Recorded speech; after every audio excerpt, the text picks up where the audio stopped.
Bom dia, boa tarde ou boa noite, não sei em que horário você está vendo isso daqui. Espero que você esteja bem e que todo o conhecimento que você tem vindo a aprender ao longo dessa jornada tenha realmente e esteja agregando na sua vida, na sua forma de pensar e na sua forma de organizar o teu pensamento lógico e, por consequência, os teus investimentos. Como você já entendeu, então, a nossa estratégia multifractal é baseada na nossa grande Bíblia, nosso livro, que você também tem na Ouroboros, caso você queira aprofundar, então, o conhecimento que você está focando aqui. Mas isso não é para agora, o importante aqui é focar em entregar o máximo de conhecimento para você nesse curso que você está fazendo da introdução da estratégia multifractal, para que você saia daqui, então, com as ferramentas necessárias para você dar os seus primeiros passos ou aprimorar o teu setup de investimento. Vamos fazer uma recapitulação aqui, como nós fazemos sempre em todas as aulas. Acredito eu, e como eu digo sempre, estou te olhando, é importante você seguir todos os passos, fazer todas as aulas, todas as etapas, ler o resumo, guia de estudo, fazer os testes. E se tiver alguma dúvida, como eu sempre digo, volte para trás, você tem acesso ao conteúdo de forma ilimitada. Então, reveja, reassista, ouça outra vez, sublinhe para você entender. Caso a dúvida persista, entre em contato comigo na Central Ouroboros. Você tem sempre os nossos contatos e eu estou sempre disponível para ajudar você que está aqui agregando, somando e tentando aprender mais. Na aula número 1, nós entendemos então o porquê que nós temos que investir. Que investir hoje não é uma opção, é uma obrigação. Falamos brevemente que antigamente o Homer Simpson, não é? Aquele ser humano, aquele homem mediano, com um trabalho mediano, não era tinha um QI assim astronômico, como você sabe. Não, se não sabe, o Homer Simpson é um personagem um pouco assim burrão. Cafezinho, já pegou o cafezinho? Hoje não tô de café aqui não, hoje eu tô de Monster. Então o Homer Simpson ele é uma pessoa mediana e ele representava esse cidadão da classe média que com um trabalho mediano conseguia ter uma casa, dois filhos, um carro, bancar ali uma viagem ou outra ao longo do ano. Mas isso já não representa a nossa vida hoje em dia. Então, se você for para a universidade, você tirou algum curso ou tenta então ascender numa carreira dita normal, é dificultoso, é difícil você conseguir um aumento salarial, conseguir vencer então a inflação real e esse imposto invisível que consome nosso poder de compra diariamente. Então, na aula 1, nós entendemos que investir é uma obrigação e que existem dois fatores que fazem isso ser necessário, que é a constante evolução tecnológica e o sistema monetário atrelado à moeda fiduciária que nós temos hoje em dia. O sistema fiduciário ele vai continuadamente desvalorizando a nossa moeda, ele vai imprimindo cada vez mais e como nós entendemos também, lei da oferta e da demanda, quanto mais existe de certa mercadoria, menos valor percebido ela tem nos mercados e com o dinheiro é igual. Então, nós entendemos isso e também entendemos que as causas podem ser usadas, as causas dessa situação, a tecnologia e a desvalorização monetária, podem ser também as soluções. Então, nós estamos estudando esses dois grandes cenários: evoluções tecnológicas, evoluções econômicas e como entender os timings desses ciclos, dessas evoluções e aplicar logicamente com diversas fontes de conteúdo e de conhecimento que nós temos para investir melhor e aportar melhor, conseguindo máximo retorno de nossos investimentos. Aula 1 foi por que de investir? Temos que investir que é uma obrigação. Por quê? Porque economicamente somos desfavorecidos diariamente e porque a tecnologia está ganhando cada dia mais espaço e roubando nosso espaço. Aula número 2, focamos então em ciclos tecnológicos, falamos de Kondratiev e de Schumpeter, entendemos que a tecnologia ela funciona no motor de criação e destruição, há sempre uma continuação da tecnologia, mas há sempre uma melhora da tecnologia quando a tecnologia anterior deixa de entregar produtividade e resultados. Também entendemos que existem várias fases, ciclos de hype e que a própria infraestrutura necessária para criar a tecnologia e fomentar a mega tendência central é um motor de investimentos. E por consequência também, depois que a tecnologia principal, a mega tendência, atinge o seu platô, ela é redistribuída essa tecnologia, fomentando outras tecnologias subjacentes a ela.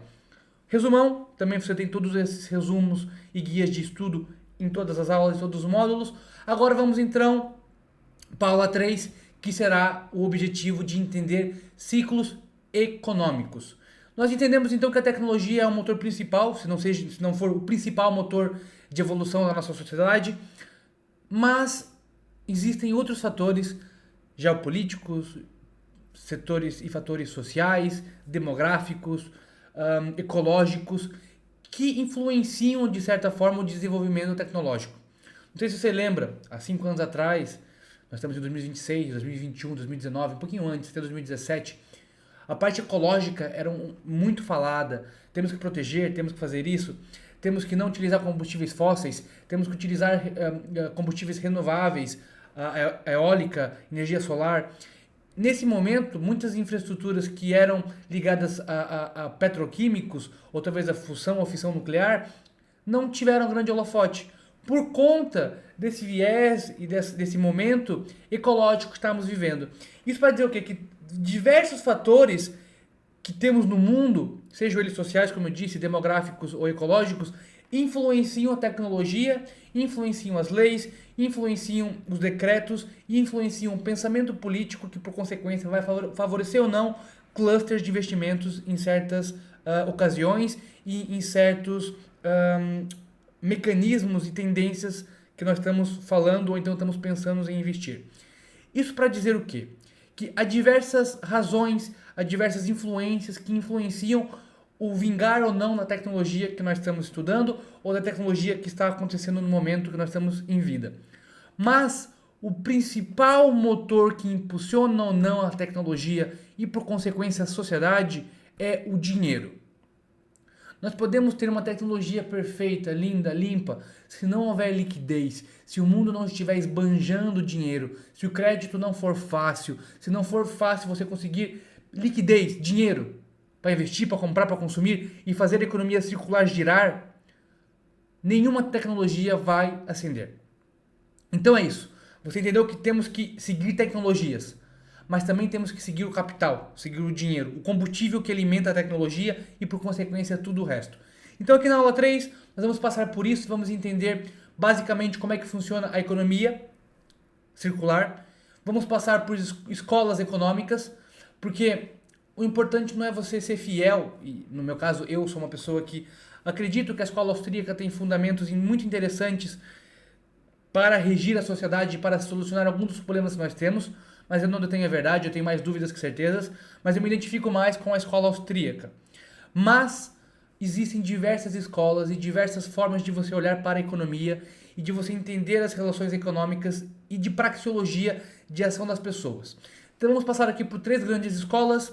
Iremos passar por escola austríaca, Mises e Hayek. Iremos passar por monetarismo, que é basicamente a grande escola que domina hoje em dia, que foi desenvolvida por Friedman, e iremos passar então pelo keynesianismo, que foi Keynes que desenvolveu, que é uma teoria que também é aplicada hoje em dia, mas já assim não tanto. Iremos também depois entender como é que funciona os ciclos econômicos, aonde comprar, onde vender, onde esperar, o que influencia a recessão, o que faz uma expansão, e também iremos dar uma leve pincelada, porque é um assunto complexo, mas como eu digo sempre, todo desenvolvimento teórico e prático e aprofundado está aqui no nosso livro. Iremos passar por Rei Dalio, que é basicamente, onde é que está aqui? É um dos meus livros favoritos. Rei Dalio, A Nova Ordem Mundial. Ele fala sobre ciclos de crédito, que é basicamente, como eu disse, o preço do dinheiro, e o preço do dinheiro influencia tudo o resto. Beleza? Então, pegue teu café, ajeite a tua cadeirinha e vamos começar aqui a nossa aula 3. O que é economia? Para você, você já ouviu falar sobre economia em algum lugar? Você entende o que é economia? Não falando daqueles números difíceis. Assim, a lógica da economia. É isso que nós vamos passar aqui para você agora. Então, como eu já disse, vamos falar sobre ciclos econômicos, entender a sua localização, funcionamento da economia, escolas econômicas, intervenção constante, ciclos econômicos e seu funcionamento prático e ciclos de crédito. Antes de começar aqui a despejar, eu queria trazer para vocês aqui um conceito que é muito importante, que mudou um pouco a minha forma de ver a economia, que é o conceito que foi desenvolvido por Mises ou Hayek, agora eu posso estar aqui confundindo, mas a escola austríaca, o pensamento da escola austríaca de economia é assente em cima da praxeologia, que é o quê? Vou só ler aqui, depois eu repasso e mastigo um pouquinho. O ponto de partida da praxeologia é o chamado axioma da ação humana. O homem age. Esse é o axioma, o homem age. Esse enunciado simples, em aparência, contém uma verdade universal e irrefutável. A partir desse axioma, derivam-se todas as categorias que estruturam as vidas sociais: fins, meios, escolhas, custos, preferências, lucros e perdas. A praxeologia mostra que a ação é sempre uma tentativa de sair de um estado menos satisfatório para um mais satisfatório. Se o indivíduo decide pagar 5 reais, euros, dólares, o que seja, por uma garrafa de água, é porque valorizou ou entendeu o valor percebido dessa água mais do que o dinheiro que ele detém. Do lado oposto, o vendedor valorou mais o dinheiro do que a água. Esse exemplo cotidiano, banal na superfície, revela a lógica da troca voluntária, que se ocorre quando ambos os lados esperam sair ganhando. Nenhuma estatística poderia, sozinha, demonstrar isso. Trata-se de uma conclusão praxeológica válida. Isso tudo para dizer que muitas vezes nós estamos na economia clássica, ou quando você ouve economiquez no jornal ou em outro lugar, nós estamos sempre atrás de gráficos, de números, de valores. Esse dado empírico, esse dado técnico, podemos dizer assim, ele é importante. Mas até o dado chegar, o dado representa ações humanas. Então, como eu dou um exemplo muito importante, que é a guerra de ópio, a guerra do ópio que houve na China, que levou a China para um grande século de humilhação. O que movimentou e que moveu isso, a praxeologia da ação humana que movimentou uma nação, que foi no caso a Grã-Bretanha, viciar a China, foi a necessidade e a falta de prata para comprar chá. Então vou explicar. A Grã-Bretanha na altura, século XIX, consumia chá a rodo. Era muito chá, muito chá. E o único país que tinha quantidade suficiente para vender chá no valor do consumo que eles consumiam na Grã-Bretanha era a China. Só que a China era uma potência gigantesca. Eles, a maior parte do que consumiam era produzido interno, conseguido ali nas suas redondezas, mas nenhum produto que a Grã-Bretanha tinha era de grande valor para a China. Então não havia uma razão para a qual a China fazer uma troca comercial com a Grã-Bretanha. Só que a Grã-Bretanha queria chá, queria seda e não tinha prata, que era a única moeda, a única forma de pagamento que o imperador recebia em troca das mercadorias que ele vendia, prata. Então a Grã-Bretanha estava já sem prata. Do pensamento lógico, econômico, que você ouviria não temos prata, vamos economizar, cortar custos para não irmos à falência, e para isso temos que deixar de consumir chá. Mas não foi isso que aconteceu. Eles não tinham prata, a China não queria nada do que eles tinham, então o que eles fizeram? Eles tinham um objetivo final: conseguir o chá, conseguir a seda e, por consequência, também conseguir prata. O que eles fizeram? Eles pegaram ópio da Índia e jogaram ópio a rodo na China. Viciaram uma nação inteira. E depois conseguiram, então, tanto o chá, tanto a seda e a maior parte da prata que eles deram para a China nas trocas comerciais de chá no passado. Então isso pode dizer que economia é um estudo antropológico, é um estudo social, é um estudo do indivíduo e do coletivo. O que te move a comprar aquilo? O que te move a comprar aquilo? Eu estou criando Ouroboros, estou vendendo livros, porque é benéfico, a balança é favorável. Se fosse muito caro imprimir isso daqui, se não tivesse capacidade, eu não faria. Então, nós estamos sempre buscando melhorias, estamos sempre buscando lucro. Só que o que me move não é o que te move. Eu estou disposto a gastar dinheiro, tempo, são 5 anos para criar essa Bíblia. Há pessoas que não estão. Então, o meu tempo, o meu investimento é diferente do investimento que você está disposto a fazer. E é isso que me move, não é o que te move. Então, a minha praxeologia, a minha ação e minha vontade é diferente da tua. E isso colocado em sociedade, isso colocado em grande escala, é o que nós chamamos de economia. Então, os fundamentos da praxeologia é parte de verdades autoevidentes, axiomas, que não podem ser negados sem contradição, como o fato de que toda ação humana visa um fim. Imagina que eu digo que toda ação humana visa um fim, e você quer discordar do axioma. Qual é o teu fim? Discordar. Então, mesmo quando você discorda do axioma que o homem age e que sempre o homem, quando está agindo, ele está buscando um fim, Se o teu fim é discordar, você próprio provou que o axioma é verdadeiro. Porque você vai discordar de propósitos para ter razão, para refutar. Entendeu? A ação humana define-se como comportamento propositado, consciente e racional, visando a melhor da situação do indivíduo, utilizando meios escassos. Metodologia é uma ciência dedutiva e teórica, não empírica, rejeita o positivismo argumentado que as leis econômicas derivam da lógica da escolha, não da observação estática. Abordagem: analisa a estrutura formal da ação, o que inclui conceitos como tempo, preferência temporal, utilidade marginal e valor. A escola austríaca é a base da escola austríaca. Mas vamos lá. Como eu digo e sempre digo, não é para sedimentar conhecimentos, não é para abraçar escolas ou pessoas. É para agregar o máximo de conhecimento para você e para o teu estudo e setup operacional para conseguir mais lucros e maior rentabilidade. Eu, Lafayette, me identifico com a praxeologia, me identifico com a visão austríaca, mas conheço e busco sempre conhecer diferentes escolas e o que nós mais queremos é entender o presente. Então, independente de eu me identificar e acreditar que a escola austríaca tem fundamentos superiores às outras, eu tenho que me adaptar com a escola austríaca, com os mecanismos e com as técnicas utilizadas pelo governo e pelo Banco Central no presente que eu vivo. Ok? E é por isso então que nós vamos entender e passar aqui por diferentes escolas econômicas. Então eu pergunto para você, como que funciona a economia? A economia, de certa maneira, é resumido em trocas voluntárias entre pessoas e empresas, entre o Estado e entre famílias. Então a economia funciona quando bens, serviços e dinheiro circulam entre famílias, empresas, Estado e, por consequência depois, famílias, sustentando consumo, produção, emprego e bem-estar. Essa circulação depende de produção real, trabalho e bens, de investimento, de crédito em níveis sustentáveis e de políticas públicas funcionais. A parte das políticas públicas é um pouco complexo, mas não é aqui que nós vamos abordar esse tema. Então, o fluxo circular de renda, para você entender assim de uma maneira rápida e final, começa, podemos dizer, pela família. Então, você tem uma família, você é filho de pais, você tem irmãos e você trabalha, acredito eu.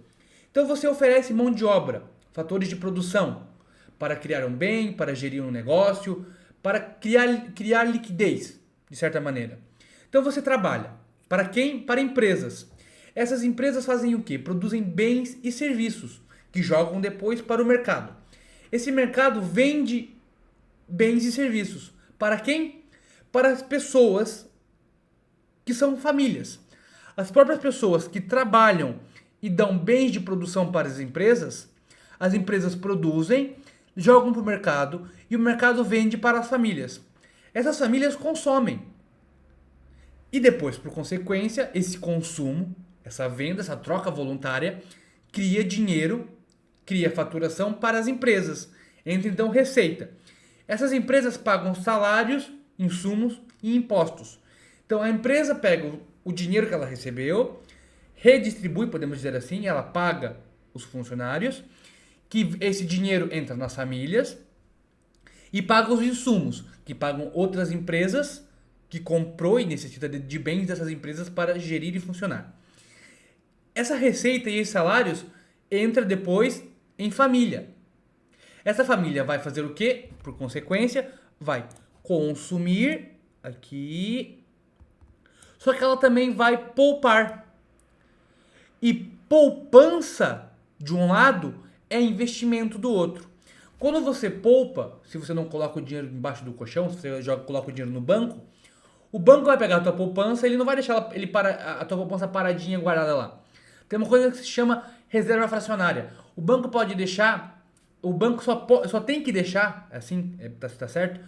10% do valor depositado e os 90% ele pode emprestar, visando criar dinheiro, ganhar juros, e ele empresta essa poupança para quem está disposto a pegar esse dinheiro para investir, para consumir, e está disposto a pagar por esse dinheiro. A pessoa vai pegar 100 e vai pagar 120, podemos dizer assim.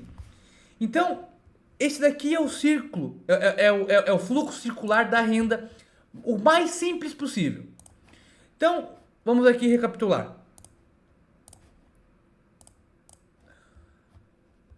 Vamos lá. As famílias...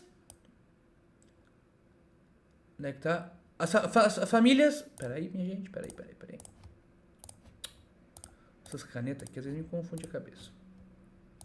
Então, as famílias oferecem fatores de produção.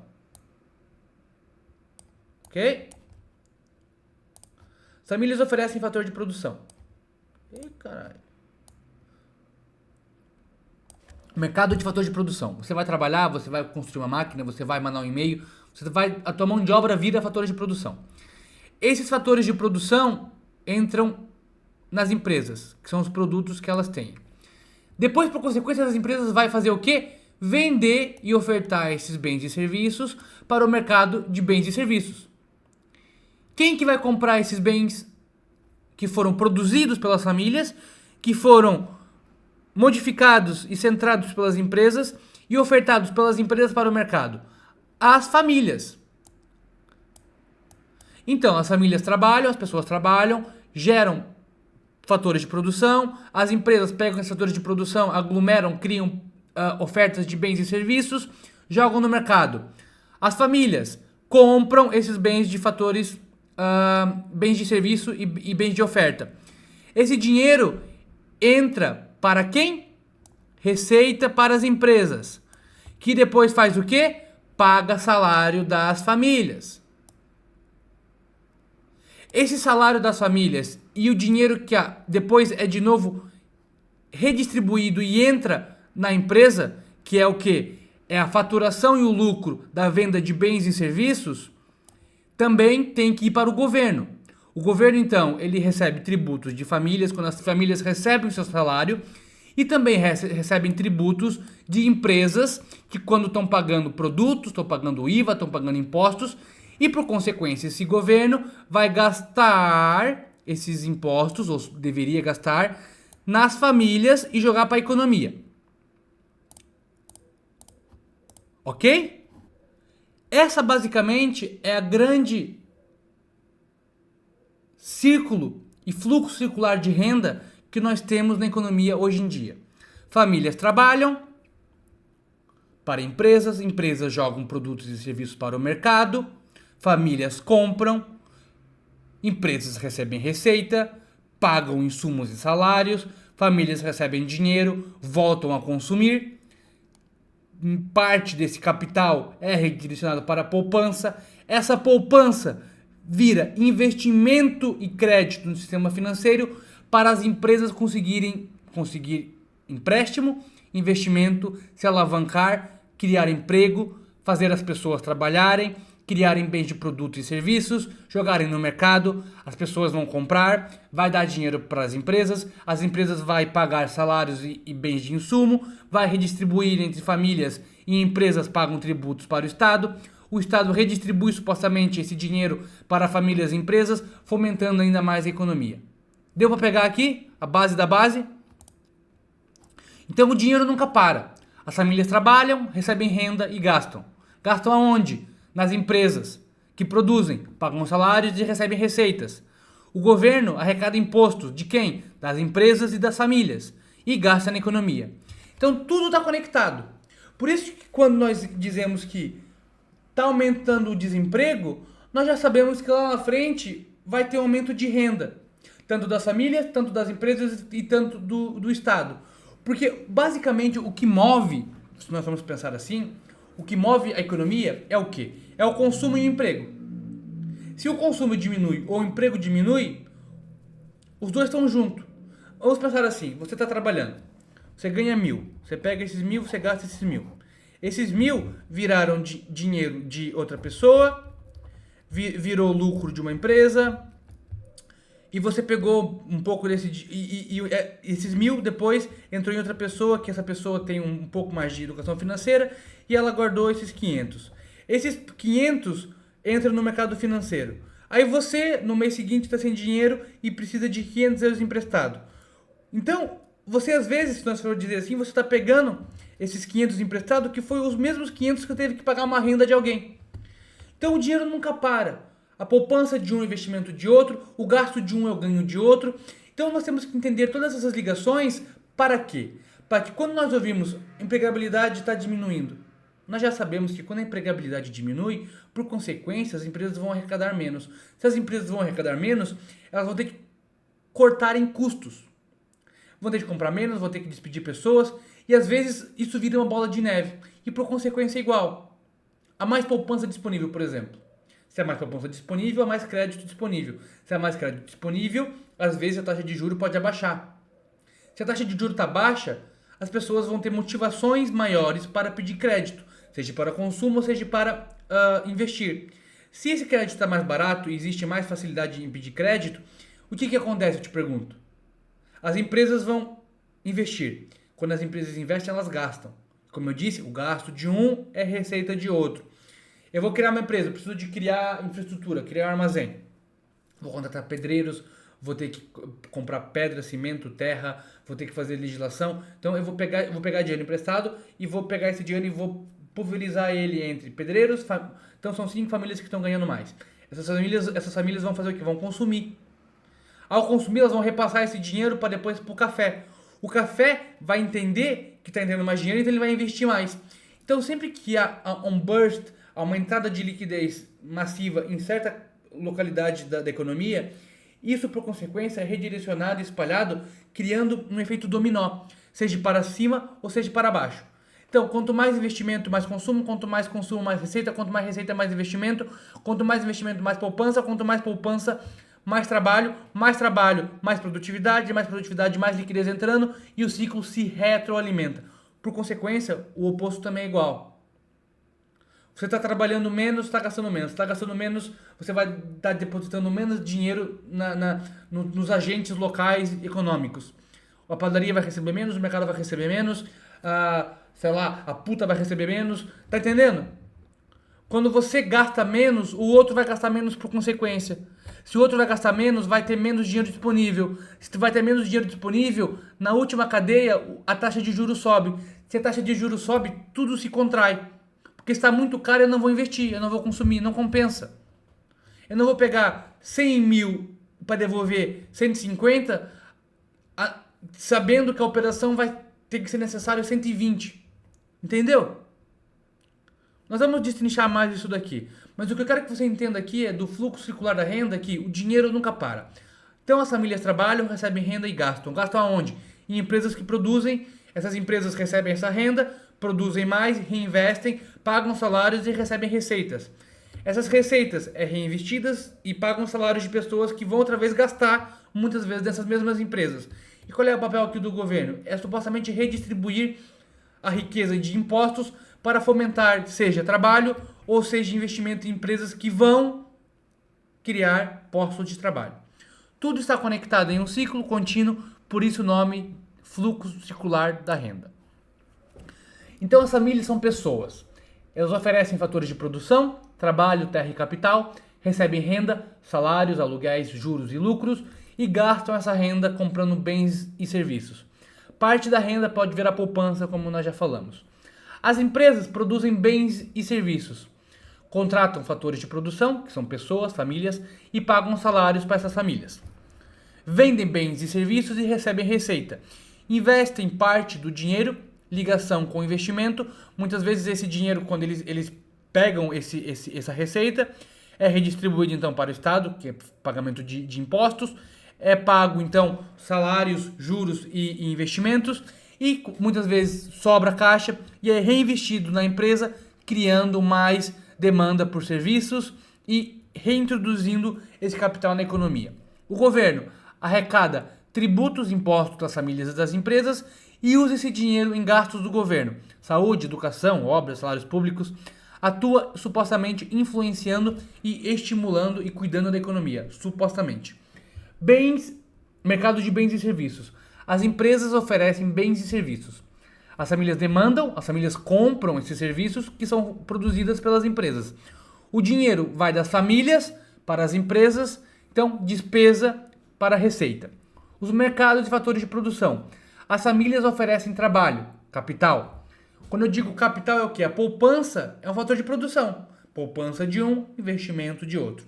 As famílias oferecem trabalho, ou então capital vem em forma de poupança, e as empresas demandam esses fatores. O dinheiro vai das empresas para as famílias, salários e rendas. Então, olha, o dinheiro está sempre mudando de mão, supostamente. Então, o que eu estou mostrando aqui é uma visão geral da economia, ok? É bem mais complexo que isso. E hoje em dia, então, a nossa economia é muito mais complexa e é como aquela coisa que eu te digo. Eles vão criando abstrações mentais e mais formas complicadas de gerir a economia, que é uma coisa fácil, para ser mais complicado para nós entendermos o fluxo e como que o dinheiro é redistribuído, realocado e criado. Então, o ponto principal que eu quero que vocês guardem e entendam é que a economia é circular. O dinheiro não para. Ele não é estacionário, ele não fica parado.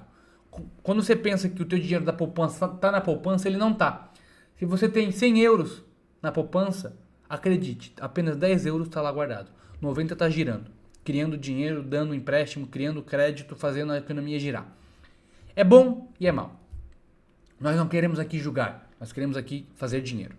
A poupança de uma família é, na prática, o investimento de outra. E o governo também faz parte desse ciclo o tempo todo. O ponto fundamental é que vamos aprofundar mais à frente é que o custo do dinheiro é o que determina o fluxo de capital. Esse custo que define para onde o dinheiro vai, com que velocidade ele se move e quais setores ou mercados se tornam mais atraentes. Essa é a chave para que investidores consigam usar a macroeconomia ao seu favor, melhorando o timing de compra e venda e tomando decisões mais assertivas e estratégicas. Isso daqui que eu tô falando é basicamente taxa de juros, gente, tá bom? Só para deixar aqui pra vocês com uma curiosidade. Isso daqui, o custo do capital é determinado pela taxa de juros. Tá bom? Mas isso aqui na frente nós vamos abordar isso aqui de uma forma mais efetiva, ok?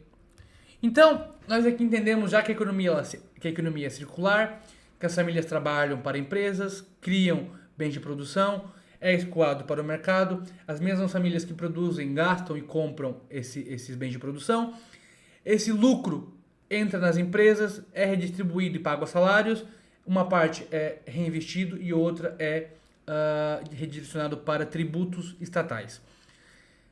As pessoas depois pegam esse dinheiro, consomem e o fluxo continua sendo sempre circular. Só que a economia ela passa por momentos e tensões de expansão, de contração, momentos de guerra.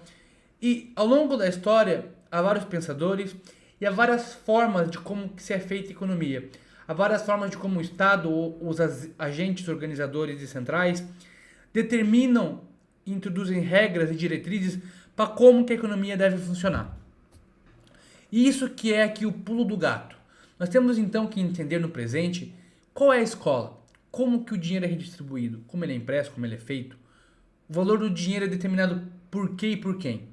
Então, essas 4 caras que nós estamos vendo aqui, muito lindas, desses senhores, são diferentes formas de pensar e diferentes etapas do tempo, como que os estados agiram para interferir na economia, para ajudar, piorar ou então estimular com o objetivo de sempre, acredito eu, estabilizar o ciclo econômico.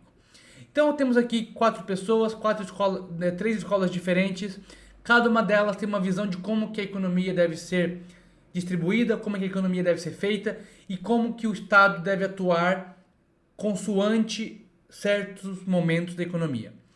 Nós temos aqui uma visão da escola austríaca que defende que o Estado não deve interferir na economia, que são esses 2 grandes homens aqui, esse daqui e esse daqui, Hayek e Mises, escola austríaca. A escola austríaca defende então que quanto menos intervenção do Estado e mais o mercado estiver livre, melhor é, porque quando o Estado intervém, ele não conhece todas as variáveis, ele não conhece todos os pontos econômicos e da progressão da operação econômica de uma empresa, de uma cadeia ou de um país. E sempre que ele interfere aqui, lá na frente vai escolher os resultados negativos por consequência. Temos aqui depois, hoje em dia, que mais nós acompanhamos, que é Milton Friedman, que ele então introduziu o monetarismo, que o Estado deve sim interferir na economia apenas no valor e no custo de produção da moeda. Depois temos aqui um pouquinho mais intervencionista, que é Keynes. Ele foi então um grande pensador grande no sentido que teve grande influência. Depois do crash de 1930, e também tivemos ali então o fim da Segunda Guerra, que o Plano Marshall é basicamente aqui então grande influência de Keynes, que nós estávamos vivendo uma época que os estados e as nações estavam degradadas, estavam sem fatores de produção, havia pouca liquidez, grande inflação em várias partes do mundo, seja no Japão, seja na América. A América não se pode colocar muito nesse patamar porque eles ganharam a guerra, não é? Na Alemanha, Europa. A Europa em si foi muito influenciada pela visão de Keynes, que é o quê? O Estado deve ser o principal impulsionador de economia. Ele deve ser quem cria emprego, ele deve ser quem cria cluster, ele deve ser quem investe em tecnologia, ele deve ser o principal motor de desenvolvimento econômico. Não vimos que isso, sinceramente, não funcionou muito bem, mas, como eu digo sempre, cada escola surge em momentos específicos, com diretrizes específicas. Então, é importante perceber aqui que o keynesianismo ele fez sentido sim, ele ajudou, mas os estados e as nações estavam degradadas. Então, era necessário mesmo uma intervenção do Estado. Só que é necessário uma intervenção do Estado sempre? Fica essa dúvida para você aqui. Então, vamos começar aqui a destrinchar cada uma dessas escolas e o porquê que temos que saber elas na ponta da língua. Então, vamos começar aqui pela escola que eu mais me identifico, e que não é a escola que tem grande afluência hoje em dia nas políticas econômicas, mas então a escola austríaca associada a Friedrich Hayek e Ludwig von Mises tem a ideia central de que o Estado sempre atrapalha, o mercado é o melhor e o único organizador eficiente da economia. Então o aspecto, o que é em essência esse ideal, é que não é um regime de governo econômico, mas uma crítica estrutural ao sistema inteiro. Parte de 3 ideias centrais. Seres humanos erram, poder concentrado distorce incentivos e a moeda estatal tende a ser desvalorizada. Eu não vou entrar aqui em grandes detalhes, senão nós vamos ficar aqui mais de 2 horas debatendo cada escola. O objetivo aqui é te entregar um feedback, um layout de cada escola e as principais diretrizes de cada escola e como que ela atua e o que ela defende, para que você entenda quem está no poder e que escola que essa pessoa defende. E a partir daí você consegue melhorar as tuas lógicas e as tuas decisões. Porque se eu tenho uma pessoa que é mais defensor de uma liberdade, de que o Estado não interfira muito, de que as taxas de juros têm que ser livres e que o próprio mercado tem que definir o preço do dinheiro, então você sabe que vamos entrar num período de talvez não tanta impressão monetária, de que não vai haver tantos estímulos, tanto investimento, e por consequência o teu dinheiro fiduciário estatal pode ganhar valor ao longo do tempo, mas investimentos talvez em empresas pode diminuir um pouco. Porque hoje em dia o que fomenta e dá atração para investimentos, o que muitos de nós aqui investidores esperamos, o momento chave para entender que vamos ter um descolamento, vamos ter uma ascensão de preços, seja de commodities, seja de ações, ou seja de mercado tecnológico, é o quê? São os chamados afrouxamentos monetários, quantitative easing, impressão monetária, injeção, compra de bonds. Quando o Estado vê que a economia está indo para o buraco e ele tem que agir. Como é que ele age? Ele imprime dinheiro e injeta na economia. E quando essa injeção de dinheiro na economia é ruim para quem não tem esse conhecimento. Porque para quem não tem esse conhecimento, ele vira o quê? Inflação.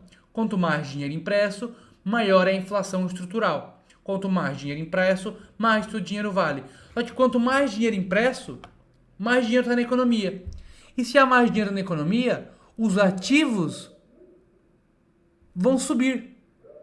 Quando eles imprimem, reparo, sempre que a impressão monetária, a bolsa americana bate máximas. Quando a impressão monetária, Bitcoin e os ativos cripto batem máximas. Então, entender cada escola ajuda você a entender cada diretriz e cada funcionamento de cada pessoa e cada escola que está por trás de cada pessoa que vai tomar a decisão, seja do Banco Central ou seja em políticas econômicas do Estado. Então, a escola austríaca ela defende que o Estado não tem que intervir, porque quando ele intervém, ele vai imprimir dinheiro, e quando ele imprime dinheiro, ele vai destruir o teu poder de compra.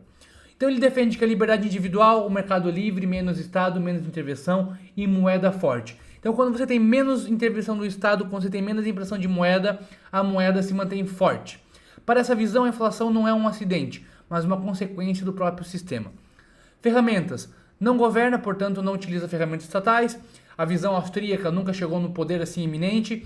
Ela serve como crítica e basicamente todo o mercado e a visão do Bitcoin, podemos dizer, anda de lado a lado com a escola austríaca. Então o Bitcoin ele é uma moeda que não está suscetível à impressão. Ele tem um limite fixo. Então a moeda vai se manter cada vez mais forte ao longo do tempo. Isso é bom para você fazer o quê? Segurar essa moeda. Então, eu te pergunto, se a escola austríaca estivesse no poder hoje em dia, você ia se desfazer da moeda do dólar, por exemplo? Não, porque por consequência, se o dólar não fosse impresso e a moeda se mantivesse forte, você ia ter motivações para segurar essa moeda e guardar, e não desovar ela. Tudo bem? As ferramentas, como eu digo, como ele não governa, então ele não tem ferramentas, e ele diz que os ciclos de crédito são ciclos artificiais influenciados por decisões arbitrárias e muitas vezes egoístas humanas. Leitura para o investidor. A moeda, o que ele defende é que a moeda perde valor ao longo do tempo, que crises não surgem do nada e intervenções resolvem sintomas, não causas. O investidor deve focar em preservação do valor no longo prazo. Leitura-chave. Não confie cegamente na moeda, observe o sistema que a emite. Limite da abordagem. Não resolve crises no curto prazo, não governa sistemas complexos e funciona melhor como bússola, não como volante. É uma crítica que eu costumo dizer, imagina se nós tivéssemos uma moeda que não tinha uma oferta elástica, como é que íamos resolver a crise do Covid-19, por exemplo? Que foi um dos grandes momentos da história que imprimiram moeda até dizer chega. As razões pelo qual eles dizem que imprimiram essa moeda até dizer chega foi para então resolver o problema da crise de saúde que estávamos vivendo em 2019.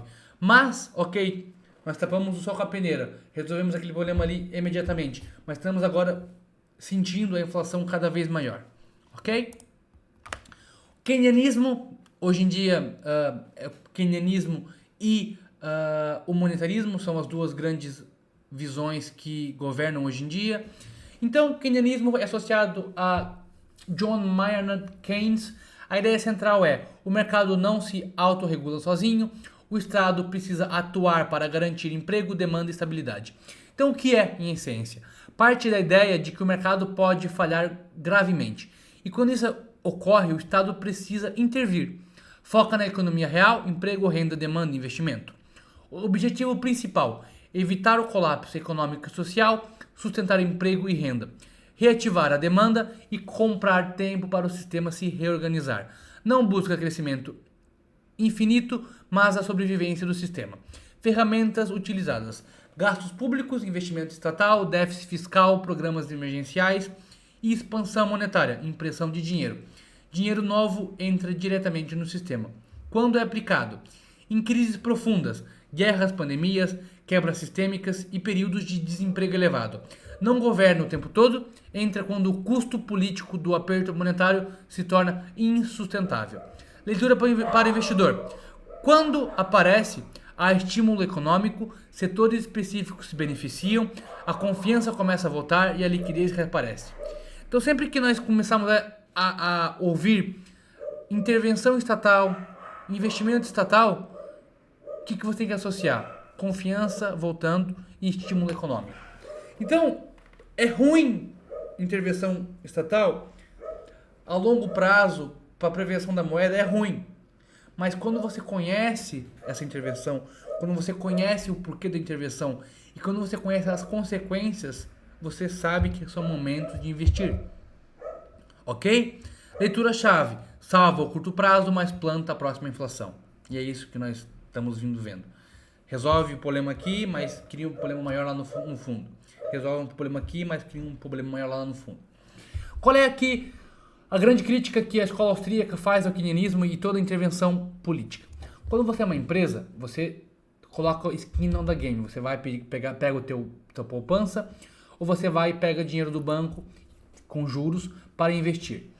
Você faz as contas todas para que você consiga com aquele dinheiro investir, pagar insumos, pagar salários, que você consiga vender e que te sobre ainda capital para você pagar isso tudo e tirar o dinheiro para você.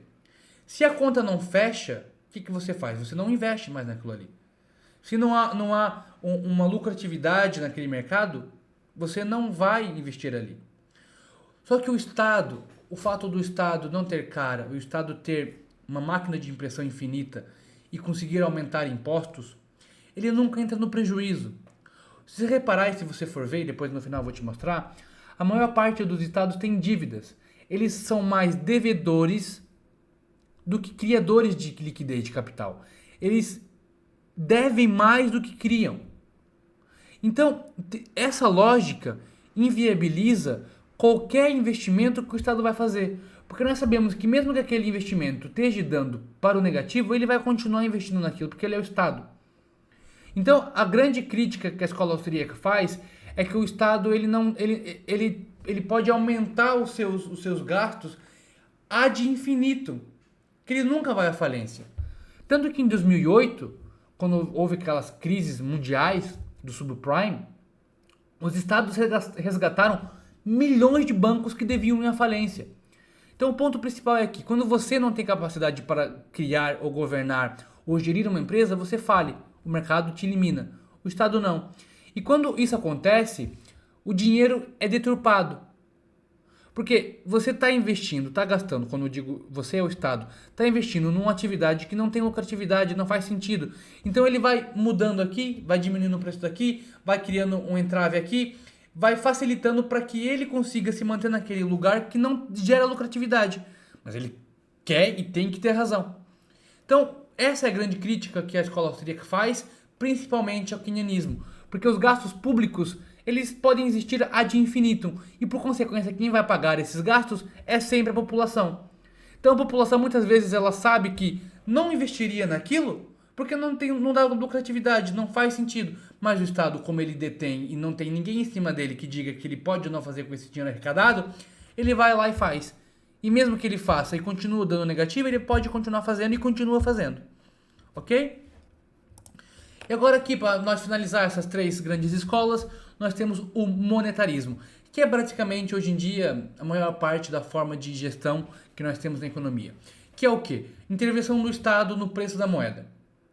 Só que quando você interfere no preço da moeda, você também interfere em toda a cadeia produtiva.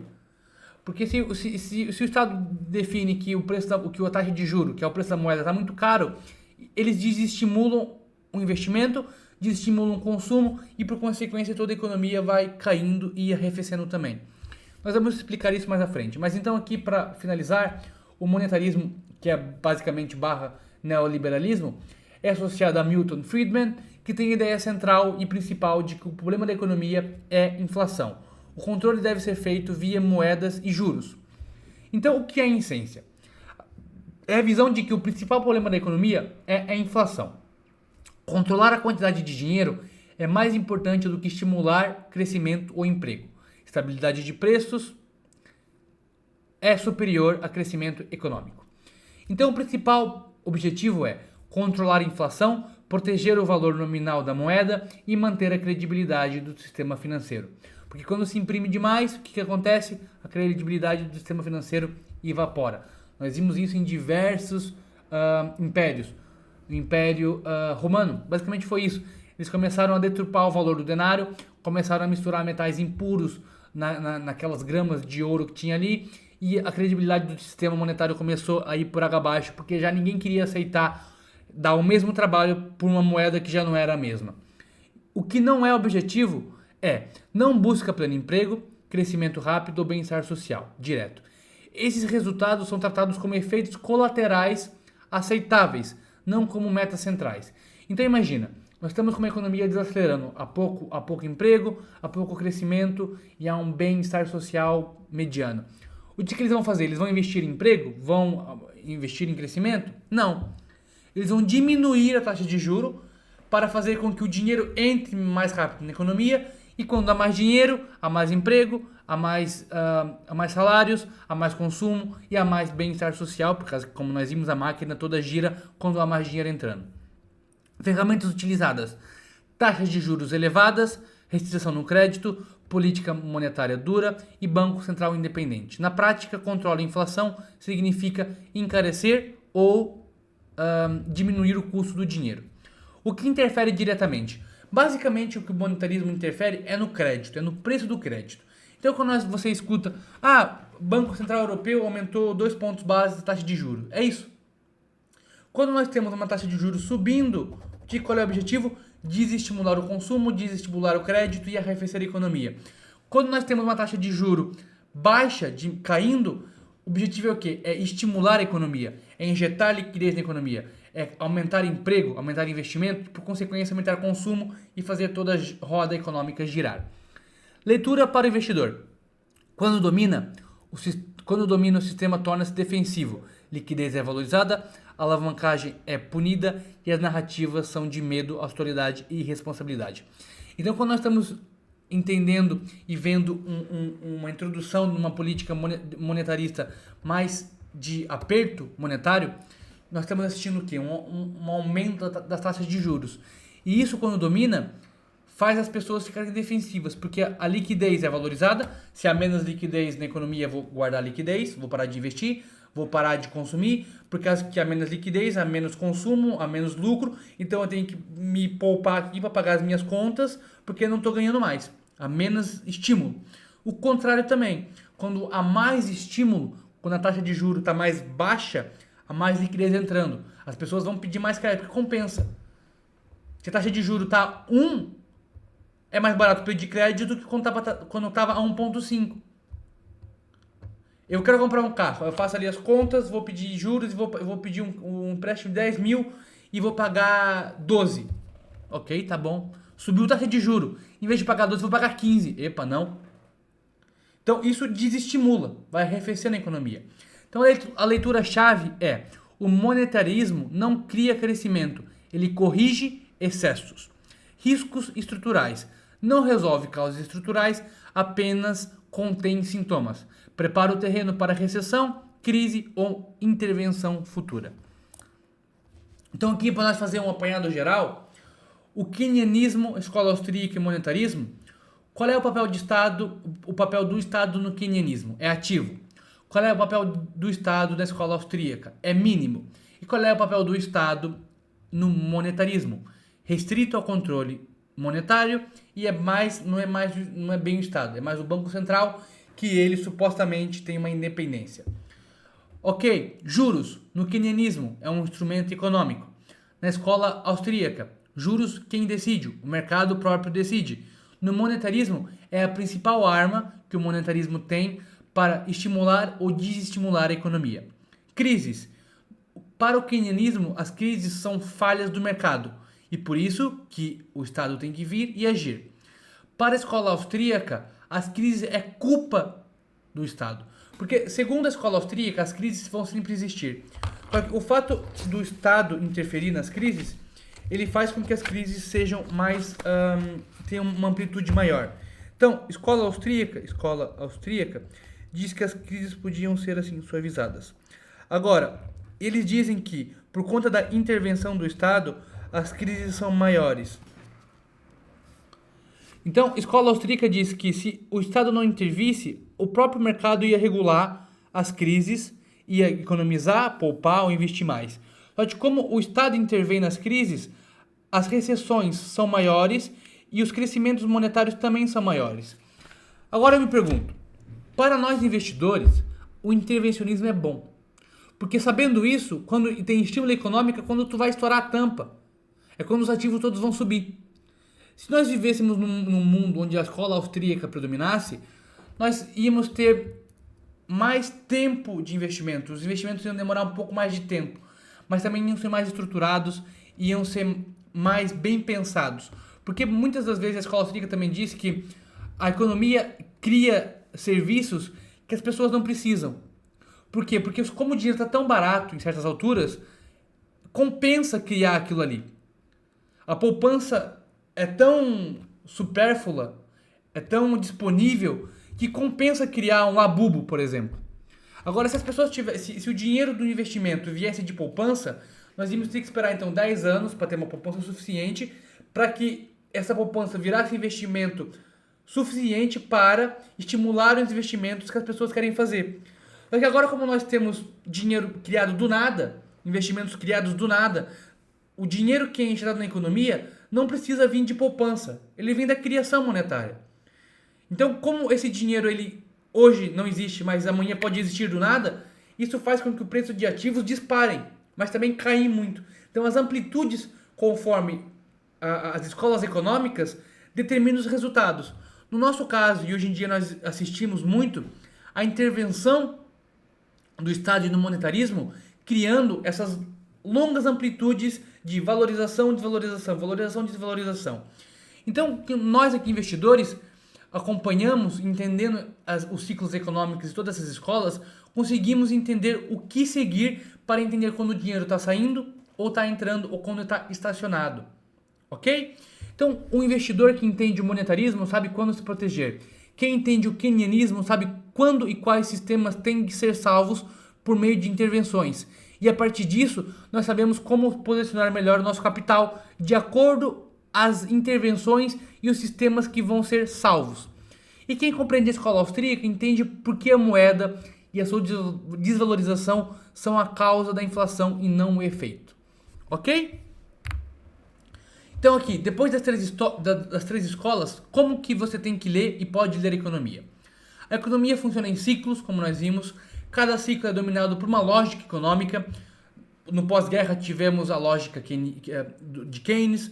Depois antes disso, tínhamos uma visão mais libertária, que por certo período passou um pouco ao lado da visão austríaca. E hoje em dia temos então o neoliberalismo, que defende a visão de Milton Friedman, que é praticamente o papel do Estado interferir apenas no custo do dinheiro. E quando ele controla o custo do dinheiro, ele controla todos os fatores de produção e todos os incentivos que as pessoas têm ou não para comprar, investir ou poupar. Ok? O investidor precisa saber, então, quem está no comando, em que fase estamos, que ações estão a ser executadas e quais sinais indicam mudança. Sabendo responder essas 4 questões, você está muito bem posicionado nos ciclos e consegue entender muito bem em que momento agir ou não agir. Então vamos lá aqui, nessa piadola aqui para nós fechar. O que observar? O monetarismo domina quando... Aqui estamos falando de discurso dominante. Então, o discurso monetarista domina quando o foco está em inflação, credibilidade e responsabilidade. O keynesianismo aparece quando o discurso de crise, emergência ou necessidade de estímulos. Visão austríaca aparece quando o debate sobre moeda fraca e distorções do sistema. Então vamos dar aqui um exemplo. Monetarismo, foco em inflação, credibilidade e responsabilidade. Nós estamos assistindo uma queda generalizada num país, Estados Unidos, por exemplo, de empregabilidade. Estamos tendo um aumento de pedidos de subsídio de desemprego, nós estamos vendo menos contratações e nós estamos vendo, por consequência, a inflação diminuindo. É aqui que vai entrar o foco monetarista. O que temos que fazer? Estimular a economia. Como é que vamos estimular a economia? Cortando a taxa de juros. Com taxas de juros mais baratas, as empresas vão pegar empréstimo para salvar dos seus fiascos, talvez, ou para reinvestir. Quando eles fazem isso, eles vão ter que recontratar. Ao recontratar, vão estar dando dinheiro e salário para as famílias vão consumir, esse consumo vira receita das empresas e toda a economia começa a aquecer. O keynesianismo aparece quando? Covid. Tivemos um momento ali onde precisávamos de injeção e de que o Estado tirasse dinheiro do toba para injetar para empresas que estavam em layoff, para pessoas que estavam morrendo, para investimento talvez em redistribuição de medicamento. Então, Keynes aparece quando existe uma crise que o movimento de aumentar ou diminuir a inflação já não basta. Quando diminuir e aumentar a inflação já não basta, aí vem Keynes e fala, não, vem aqui e joga no meu peito que eu sou o Estado e eu vou resolver isso daqui tudo. Mas sempre que temos Keynes, sempre que temos expansão monetária, temos uma grande injeção de capital, mas por consequência depois, logo a seguir, vemos muitas vezes recessão, desestímulo e vamos ter que então pagar esses custos que foram impressos. A visão austríaca, ela tem aparecido mais hoje em dia, ao longo desse tempo, tanto por conta do Bitcoin, mas também porque as pessoas estão entendendo, e você chegou até aqui também, porque a inflação real não é a inflação que eles dizem. Inflação real é a expansão da base monetária. E é basicamente aqui que a visão austríaca aparece. É sempre defendendo que a moeda está cada vez mais perdendo valor, está cada vez mais desvalorizada e que temos que encontrar uma forma de proteger o nosso valor. Narrativas comuns, então, o monetarismo domina quando o controle de preços acima do crescimento, foi o que nós falamos. No caso de Keynes, a narrativa comum é emprego, renda e estabilidade social. Na visão austríaca, a narrativa comum é que impressão de dinheiro e perda do valor de compra é o efeito causado pela expansão monetária. Sinais políticos, juros altos por mais tempo ou juros baixos por mais tempo, na visão monetarista. Keynes, sinais políticos, gasto público e estímulo econômico, como eu disse, 2008 ou então 2019 com o Covid. E na visão austríaca, questionamento do papel do Estado e do dinheiro fiduciário. Contexto histórico. Então, qual é o contexto econômico do monetarismo? É inflação persistente. Nós temos que imprimir dinheiro ou então mudar a taxa de juros. Nós estamos sempre criando novas moedas, novas notas, seja pela reserva fracionária, seja pelo quantitative easing, ou seja pela recompra de títulos do próprio Estado, que está tudo aqui dentro dessa visão monetarista e keynesiana. O keynesianismo, o contexto econômico, desemprego crescente e crítica sistêmica, e o contexto econômico da visão austríaca aparece quando a erosão do valor da moeda é sentida mais vezes. Leitura-chave do monetarismo é que a prioridade é conter excessos. Na visão keynesiana, a prioridade é salvar o sistema, e na visão austríaca é uma crítica estrutural ao sistema. Nota importante, o discurso muda antes da política, que é o único que nós temos aqui, que é a visão austríaca, aparece então essa nota importante. Agora você se pergunta, por que eu preciso de saber isso tudo? Por que eu preciso saber o nome de Keynes, de Hayek, de Mises? Por que eu tenho que saber escolas econômicas? Porque economia não é estatística. Economia é momento, economia é geopolítica, economia é situação presencial do momento que se vive.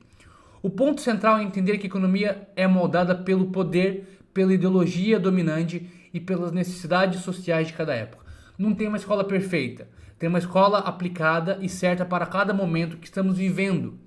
E quanto mais conhecimento você tem e quanto mais escolas e pontos de comparação você tem, você consegue entender que X ação vai determinar X resultado. E com isso eu posso investir aqui, desinvestir aqui ou ficar quieto. Então, a economia não é estática. Ela muda conforme quem governa e conforme os problemas sistêmicos e históricos a serem resolvidos. A economia é contexto. A economia não é dogma. A pergunta errada é qual teoria é correta? Quando alguém vem perguntar para mim, Fred, qual que é a melhor teoria? Essa é a pergunta errada. A pergunta certa é, qual teoria domina agora? E por que ela domina? E quando você responde essa pergunta, qual teoria domina agora, você consegue ver diferentes caminhos que essas decisões podem tomar para investimentos, para empresas, para commodities, para o que quer que seja. E com isso você vai se posicionar melhor. Se você sabe que é uma economia keynesiana que está dominando, você vai entender então onde é que o Estado está investindo, quais são os clusters, quais são as empresas que trabalham com ele e vai se juntar a esses. Se você vê então que a escola austríaca está dominando e não há uma impressão, o que você vai fazer? Você vai poupar o máximo que você pode, porque a moeda vai valorizar. Se você está no momento que o monetarismo domina e que temos uma expansão monetária e diminuição de corte de juros, você vai comprar tudo, porra, porque tudo vai valorizar. Quando há expansão de dinheiro, o dinheiro desvaloriza, por consequência, tudo que não é dinheiro valoriza. Entendeu? Então, nenhuma escola surge por acaso.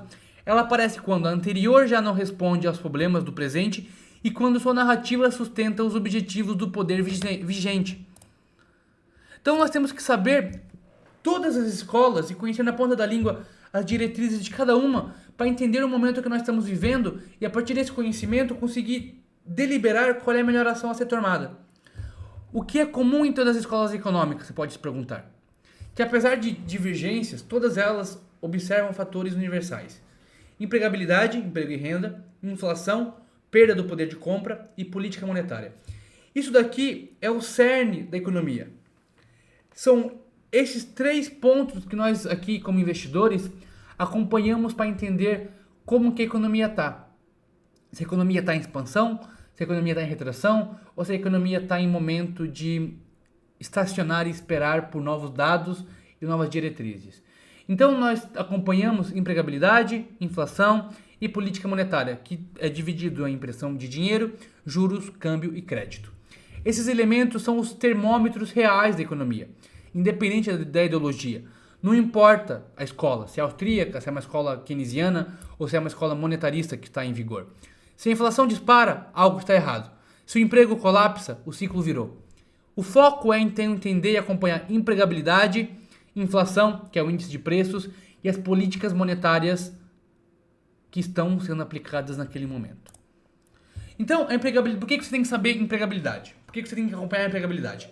Porque a empregabilidade representa a economia real. Se tem emprego, as pessoas estão ganhando. Se elas estão ganhando, elas estão consumindo. Se elas estão consumindo, elas têm mais crédito, como é que se diz? Mais segurança para os bancos emprestarem para ela. Se você não trabalha e não está efetivo, eu sou banco que garantia que eu tenho para te emprestar dinheiro. Então, quanto mais dinheiro você tem, mais dinheiro você pode criar e pedir. E quanto menos dinheiro você tem e ganha, menos você está elegível para pedir empréstimo, criar e fazer dinheiro. Então, a empregabilidade representa a economia real e o limite político do sistema. Emprego forte, monetarismo apertado. Emprego fraco, pressão por estímulo. Regra estrutural. Quando o emprego quebra, a política muda. É regra. Temos muito emprego. A economia está aquecendo. Quando a economia aquece, o que normalmente acontece? Quando as pessoas estão gastando muito. Quando as pessoas estão competindo muito pelo mesmo produto. O preço sobe. Quando o preço sobe, a inflação sobe. E isso desregula o balanço comercial. Porque a competitividade vai continuar aumentando. Os preços vão continuar subindo. E se o Estado, supostamente, deixar o preço chegar num patamar insustentável, a economia quebra. Porque depois todo o cálculo econômico quebra. As pessoas já não vão conseguir comprar, porque o preço está muito alto. Se o preço está muito alto e as pessoas não conseguem comprar, as empresas vão diminuir nas suas receitas, vão diminuir nas suas vendas. E por isso vai ter que fazer o quê? Vai ter que despedir. Quando começa a despedir, as pessoas começam a poupar mais e a gastar mais ainda. Isso leva a mais despedimentos. Então, quando assistimos uma queda no emprego, o Estado intervém. Quando nós assistimos um aumento em empregabilidade e, por consequência, um aquecimento da economia, o Estado também intervém. Então, para ficar claro aqui, há muito emprego, a economia está muito aquecida, estamos aumentando o índice de inflação. O Estado vem e faz o quê? Ele tem que criar desemprego, ele tem que desestimular a economia, ele tem que trazer preços para baixo, para tornar a competitividade acessível. Muito emprego não é bom, porque muito emprego é muita liquidez sendo gerada. Muita liquidez sendo gerada, muita competitividade sendo gerada. Índice de preços e inflação sobe. Quando a inflação sobe, o Estado tem que intervir, ele tem que desaquecer a economia.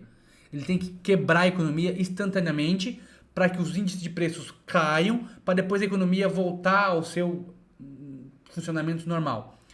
Então o próprio Estado ele quebra a empregabilidade quando é necessário. E o próprio Estado estimula a empregabilidade quando é necessário. E como é que se estimula a empregabilidade? Diminuindo a taxa de juros. Ok? Acho que essa parte aqui deu para pegar já. Inflação e índice de preços. Representa o limite monetário. Inflação alta, preços altos. O que acontece com o índice de preços? O juro sobe.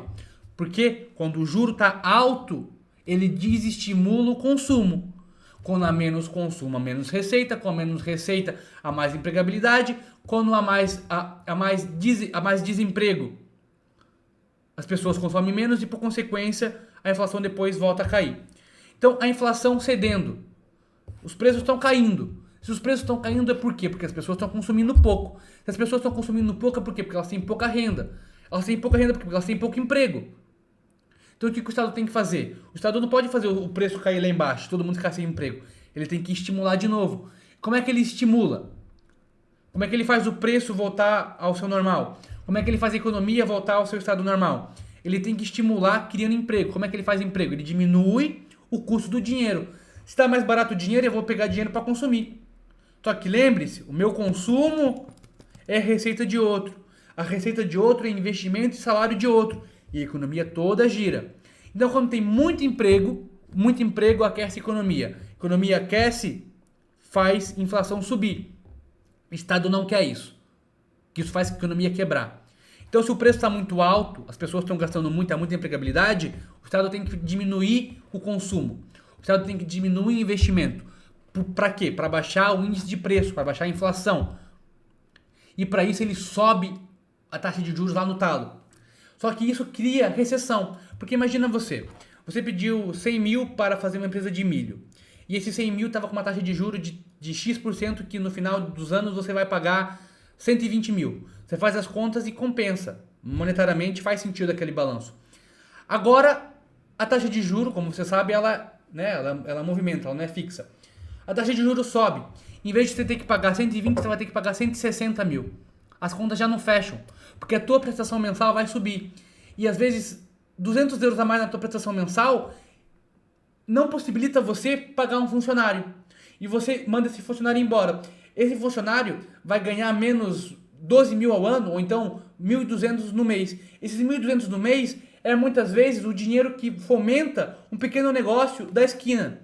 E como essa pessoa está ganhando menos, esse pequeno negócio também vai ganhar menos. Então ele vai ter que diminuir a produtividade, ele vai ter que diminuir e cortar custos e vai ter que mandar pessoas embora. Aí o ciclo se retroalimenta dominó. Então, economia aquecida demais, juro lá em cima para desestimular. Economia está aquecida demais, juros para cima para desestimular a economia. É isso. Economia está fraca, abaixar juros para injetar dinheiro barato, para estimular a empregabilidade, consumo e receitas, e outra vez a máquina econômica funciona. Então, juros e condições monetárias é a ferramenta que conecta tudo. Então, quando controla juro, você controla a empregabilidade e controla índice de preços. Por um lado um, por outro lado outro. Entendeu? Então, no dia a dia, na análise macro, tudo gira em torno desses três eixos. Empregabilidade, que é o freio social, a inflação, que é o freio monetário, e os juros, que é o canal do sistema. Então, eu preciso e quero muito que você pegue esse fundamento aqui, que é isso daqui que gira a economia. Você entendendo empregabilidade, índice de preços, inflação e juros, você pegou e está à frente de mais de 90% das pessoas que fala que entende de investimentos. Porque é isso que determina se o dinheiro está entrando ou saindo. Então, quando você vê que está aumentando o desemprego, você já vai entender o quê? Que podemos estar vendo um estímulo vindo. Agora, se você vê que o emprego está aumentando e a economia está gerando, ok, está dinheiro sendo criado, a liquidez está vindo, a liquidez que está disponível na economia está sendo redirecionada e redistribuída, mas isso pode dizer, e podemos assistir conforme o passar do tempo, que a empregabilidade aumentou, o ganho por hora aumentou, a busca por emprego aumentou, e quando isso é bom. Agora, quando temos um índice de empregabilidade aumentando, juntamente com o índice de preços, a inflação maior que a empregabilidade subindo, isso quer dizer o quê? Que podemos estar perto de um aperto monetário para desestimular a economia porque o índice de preço está subindo muito. Aí depois assistimos o quê? A curva de empregos virar.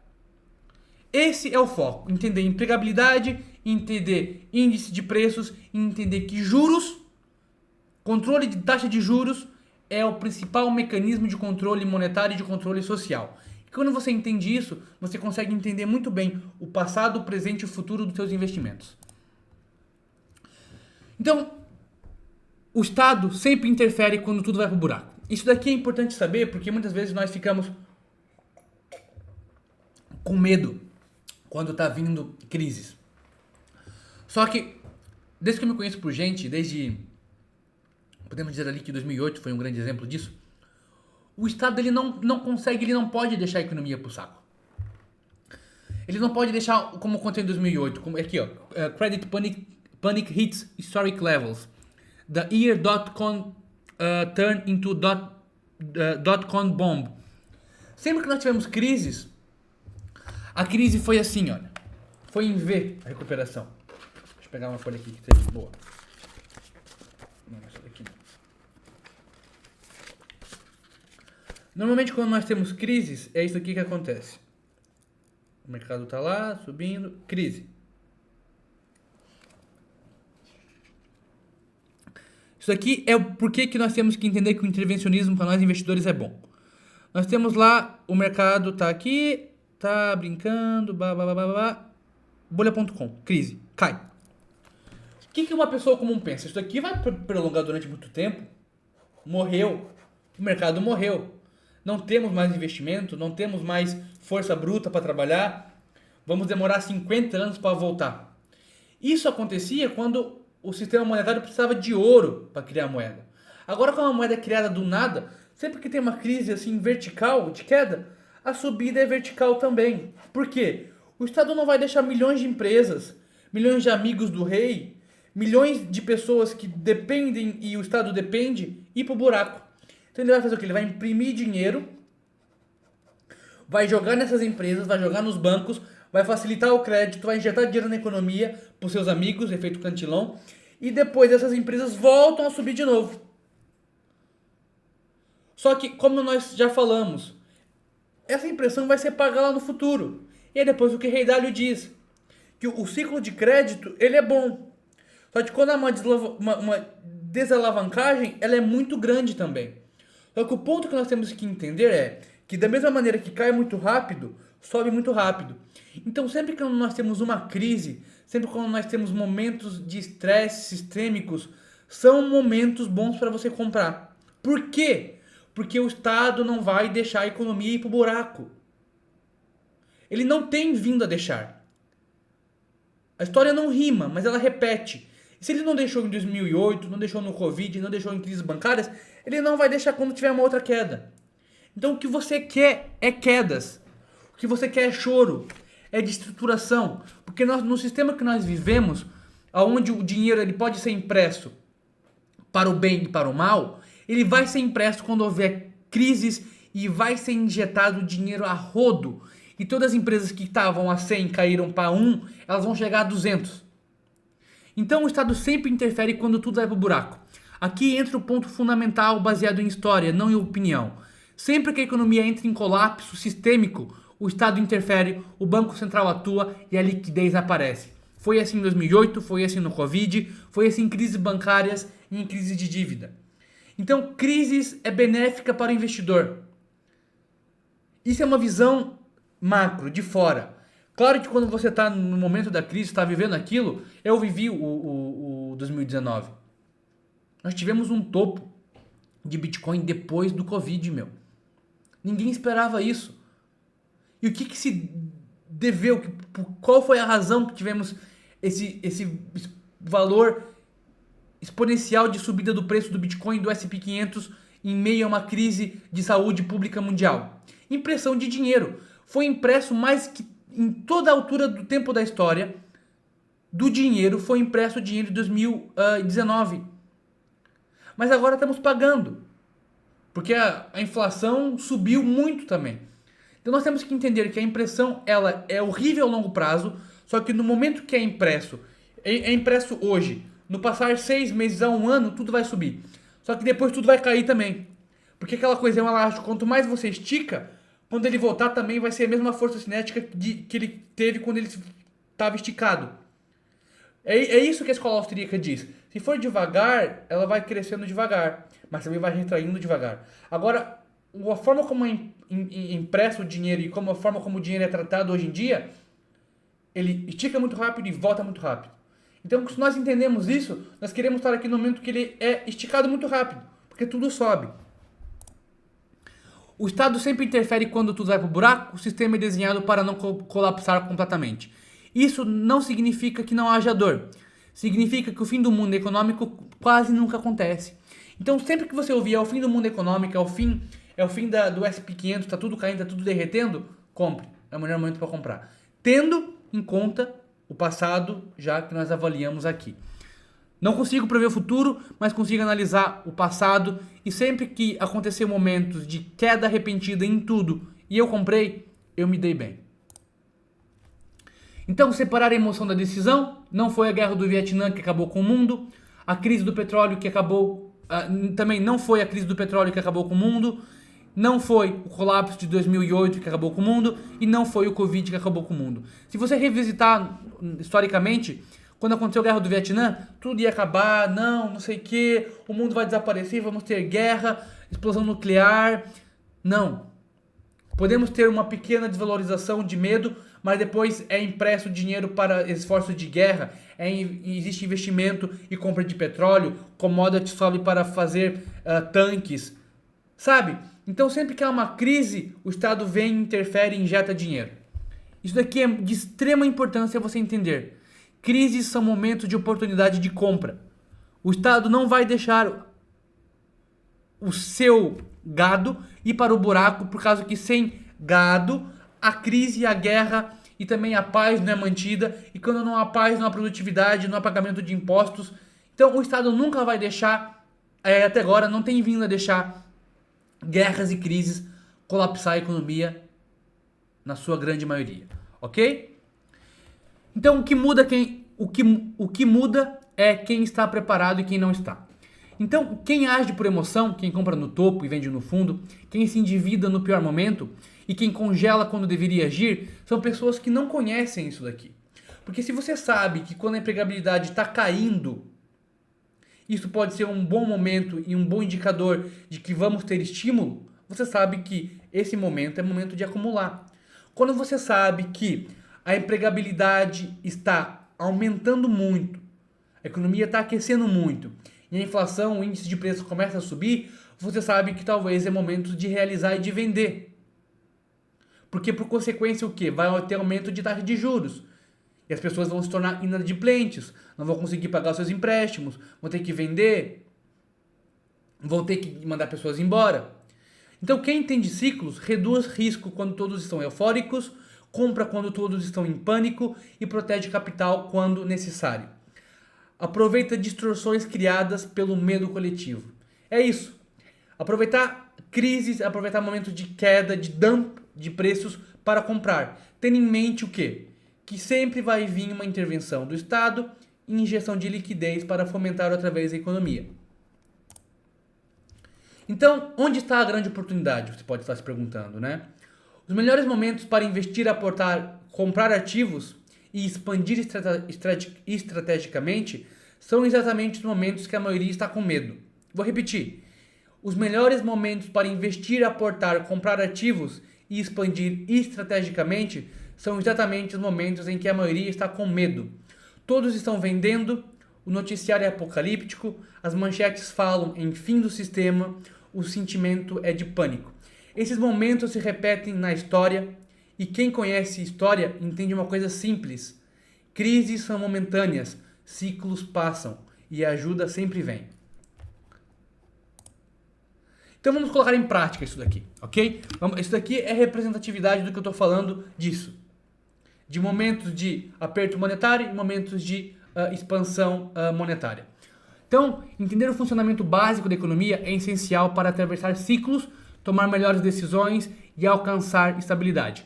Para investidores, esse conhecimento é crucial para alocar melhor recursos, identificar fluxo de capital e buscar alfa e maior lucratividade em momentos de mudança. Então aqui momentos de recessão. Vamos aqui. Momentos de recessão, aonde está tudo caindo, ninguém está comprando, as pessoas estão se protegendo. Aqui são possivelmente momentos de virada. Normalmente aqui há uma curva contrária no corte ou no aumento de juros. Então aqui imagina, aqui está se aumentando o juros, certo? Aqui a economia atingiu o seu pico. Aqui a inflação está alta e emprego atingiu o seu máximo. Economia aquecida, ok? Aqui a economia está aquecida, Tá quente. Foguinho aqui, ó, um foguinho. Quando a economia está muito quente aqui, então nós estamos com inflação alta no pico, empregabilidade está máxima e a economia está aquecida. Aqui, o que acontece no pico, então? Aqui a taxa de juro, para simplificar, eu vou dizer que a taxa de juro aqui está zero. Ela não está zero aqui, porque a taxa de juro começa a subir aqui, ok? O Estado começa a subir já a taxa de juro aqui. Mas supostamente aqui no pico é quando a taxa de juro começa a atingir o seu patamar máximo de subida. Então vamos lá, taxa de juro aqui está zero aqui no início, que é aqui esse fundo, vamos dizer aqui, taxa de juro zero. Estímulo econômico, tudo vai subindo, a economia vai subindo, a empregabilidade vai subindo, índice de preços começa a subir. Então começa a aumentar a taxa de juros aqui, 1% de taxa de juros. Ainda está benéfico, ainda compensa. Ainda os valores, para quem pediu aqui empréstimo a 0% de taxa de juro, 1% a mais não faz diferença, ainda dá para continuar. Então, continua subindo. Continua comprando, continua consumindo. Aqui já a taxa de juro vai para 1,8%, aqui perto do topo. Aqui todo mundo fala, eita, calma aí, tá muito caro, vou ter de começar a realizar. Aqui então depois, muitos empresários que estão aqui dentro desses investimentos começam a ter que fazer o quê? Diminuir custos, porque a taxa de juros aumentou, o seu custo mensal aumentou, então ele vai ter que cortar custos. Ele não pode deixar de pagar a prestação, porque a prestação aumentou, certo? Mas ele pode mandar a gente embora, ele pode diminuir a qualidade do produto, ele pode produzir menos. Quando faz isso, como nós já vimos, bola de neve. As pessoas consomem menos, as pessoas investem menos. Se consome menos, tem que mandar mais gente embora. Se tem que mandar mais gente embora, menos consumo, mais inadimplência. Para isso eu vou ter que vender meus bens para pagar meus custos, até chegar aqui. Só que aqui, nesse momento, o que nós reparamos aqui? Aqui há emprego mínimo. Aqui a inflação já caiu muito, porque ninguém está comprando, não há emprego. A economia está fria e a empregabilidade é mínima. Só que o Estado não pode deixar isso acontecer, porque senão a economia morre. Vou fazer uma caveirinha aqui, ó. Se o Estado deixar a economia pro buraco, a economia morre. Então o que ele tem que fazer aqui? Normalmente ele começa aqui. Lembra que está 1,8 a taxa de juros. Aqui ele começa a colocar 1,5, 1, até chegar... Não é zero, tá? Isso aqui é um exemplo. Já não existe taxa de juros zero. Normalmente hoje nós falamos que a taxa de juros, o novo normal é 2%. Mas isso é só para você entender a lógica do bagulho. Então, quando o Estado começa a ver que a inflação está caindo muito, que a empregabilidade está caindo muito, ele tem que reforçar a economia, ele tem que trazer liquidez de volta para a economia. Como é que ele faz isso? Abaixando a taxa de juros para zero. Isso depois faz o quê? A taxa de juros está zero, então compensa pedir dinheiro para sustentar os meus custos. Sustento meus custos. Tá zero, é bom para pedir dinheiro para investir. Investimento cria empregabilidade. Empregabilidade cria consumo. Consumo cria receita. Receita aumenta a poupança. Poupança aumenta investimento e assim vai. Basicamente, é assim que funciona. Basicamente. Para fechar aqui. Aqui no pico é quando está a economia mais aquecida. Então, aqui, taxa de juros chegou no pico máximo, empregabilidade máxima, índice de preços e inflação máximo. O objetivo é desestimular a economia, levar para baixo, jogar, fazer as pessoas pagar menos, comprar menos. Bola de neve, efeito dominó. Menos trabalho, menos consumo, menos investimento, menos poupança, blá, blá, blá, blá, blá, tudo vai pro buraco. Quando chega aqui nesse patamar, o Estado tem que agir. O que ele faz? Diminui taxa de juros. Jogar dinheiro na economia de novo. Entra capital. Todo mundo fica feliz, todo mundo quer comprar. Se o dinheiro de um, receita de outro. Receita de um, salário de outro. Salário de outro, consumo. Consumo de um, receita de outro. Tudo vai subindo até se repetir. A economia está muito aquecida, muito trabalho. Temos que fazer o quê? Agir. Taxa de juro está aqui, está zero. Ah, tá aquecendo muito. 0,5. Tá muito quente. 1. Tá muito quente ainda. A economia tá desaparecendo. Tá crescendo muito. O índice de preço tá subindo. Tá tudo muito caro. A economia vai quebrar. Temos que desacelerar a economia. Essa é a grande lógica da taxa de juros, da empregabilidade e do índice de preços, ok? Então vamos lá, procedimentar aqui. Na fase 1, que é essa fase aqui, ela começa da contração econômica, ela começa sempre aqui. Ela começa aqui, que é o mesmo lugar daqui. Então ela começa aqui ou aqui, como você queira começar. Então, a recessão ocorre quando a liquidez diminui de forma significativa. O que acontece na economia? Os juros elevados e crédito caro, queda do investimento e da população, aumento do desemprego, redução do consumo, quebra de lucro das empresas. E como eu digo, se o juro aumenta, as pessoas gastam mais para manter os seus empréstimos. Se elas têm mais custos em empréstimo, elas vão consumir menos. Se elas vão consumir menos, consumo de um, receita de outro. A menos receita. Se há menos receita para as empresas vão contratar menos. E depois se reflete. Juros elevados, crédito caro. Tudo sobe, as pessoas têm que poupar. Queda de investimento na produção, porque se a pessoa tem que poupar e pagar mais em empréstimos, ela vai consumir menos e vai investir menos, que vai pedir menos produção. Se as empresas entendem que as pessoas estão comprando menos, eu vou produzir menos. Se eu tenho uma perspectiva de vender 1.000, eu vou comprar material para produzir 1.000. Se eu tenho uma perspectiva que eu vou produzir 500, eu vou comprar material para produzir 500. Eu vou ter que comprar esse material de alguém. Então, a pessoa que estava acostumada a receber 1.000, ela vai receber 500. Se ela vai receber 500, ela vai diminuir os seus custos. E toda a cadeia vai ser diminuída também. Ok? Deu para entender? Então, contração começa com juros elevados. Juros elevados faz queda do investimento e da produção. Isso diminui o aumento aumenta o desemprego, diminui o emprego, que faz uma redução do consumo. E essa redução do consumo cria uma quebra de lucros nas empresas que retroalimenta o ciclo negativo. Então, as políticas ativadas na recessão quando o custo econômico e social se torna elevado, o Estado intervém. E realiza isso com ações monetárias e fiscais. Fazendo o quê? Corte de juros. Não, política... Pera aqui, tá uma coisa errada aqui. Quando o custo econômico e social se torna elevado, o Estado intervém. Ele aumenta juros aqui. Custo econômico e social se torna elevado. Então, desculpa, gente, tá aqui um erro aqui.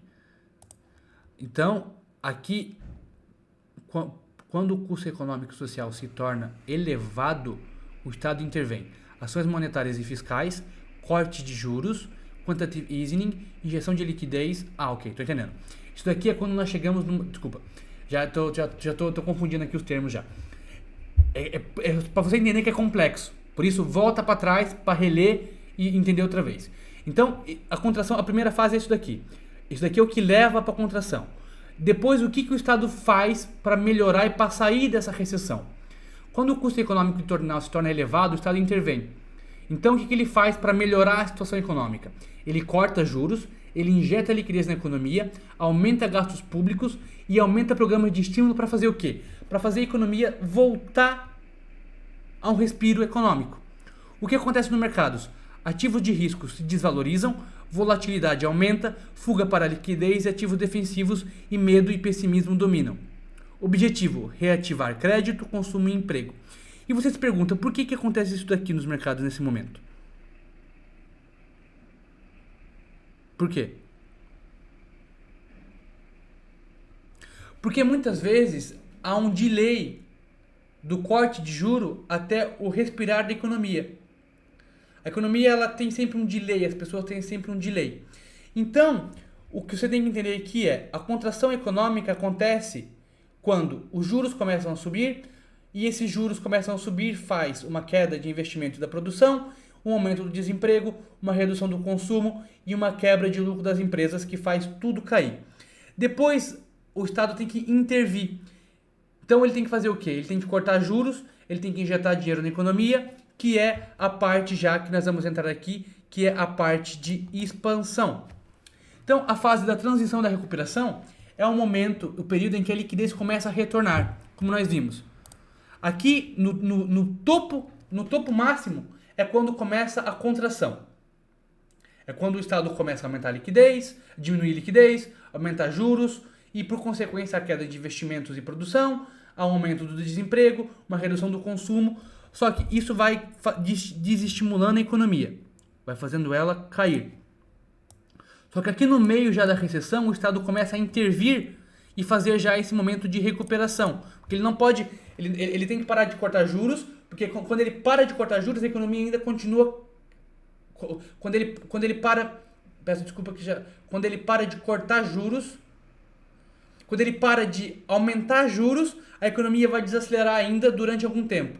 Então ele está aumentando juros, ele aumenta juros, ele aumenta juros. Esse último aumento vai ter ainda um resquício ao longo de 3 a 6 meses até a economia entender que houve esse corte de juros.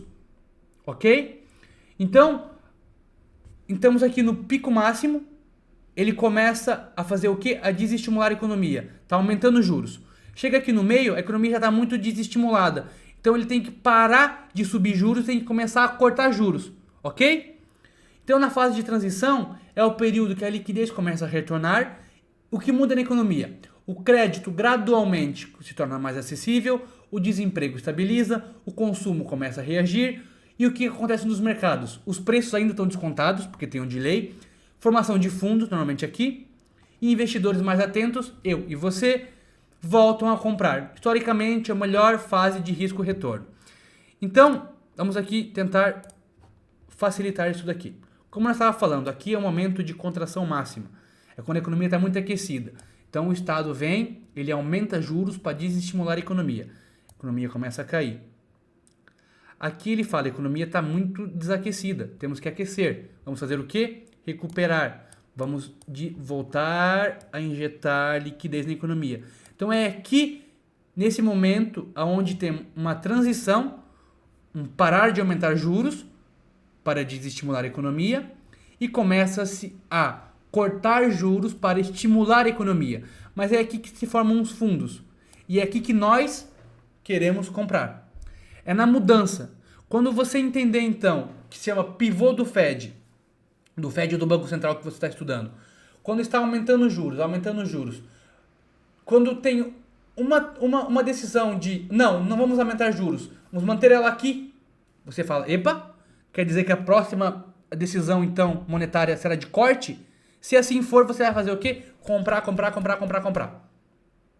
Por quê? Você sabe que vai haver uma inversão da política de investimento ou de desinvestimento.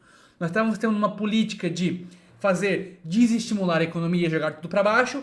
Agora vai ter o quê? Uma diminuição da taxa de juros, que vai ter um aumento de liquidez na economia, que vai estimular toda a cadeia produtiva e todas as ações, todas as commodities e todos os ativos que você está estudando e está vendo. Ok? Então, nessa fase, a prioridade é travar a queda e normalizar o crédito, mantendo ou intensificando os estímulos iniciados na recessão. Ações monetárias e fiscais, manutenção de juros baixos ou novos cortes, continuação, expansão do quantitative easing, que é investimento de capital, expansão de programas emergenciais e apoio ao crédito, estímulo fiscal direcionado para aumentar emprego, consumo em setores críticos. O que acontece nos mercados? Quedas desaceleram e preços estabilizam. Volatilidade começa a diminuir e ativos ainda descontados. Capital mais informado começam a entrar. Aqui é a fase, é o pivô. É quando eles param de aumentar juros, eles estabilizam ou então começam a cortar. Isso é sinal de quê? Que a liquidez está voltando. Qual é o sinal de que a liquidez está desaparecendo? Quando a empregabilidade está no pico máximo, a economia está no máximo e temos então uma decisão monetária de aumentar juros para desestimular a economia. Quando isso acontece, você quer estar fora do mercado já. Você já quer ter vendido tudo. Você já quer estar pronto estudando quais são as empresas que vão cair, que têm fundamento e que vão estar descontadas para você comprar no fundo. Começar a comprar quando? Quando você entender que está tendo um pivô.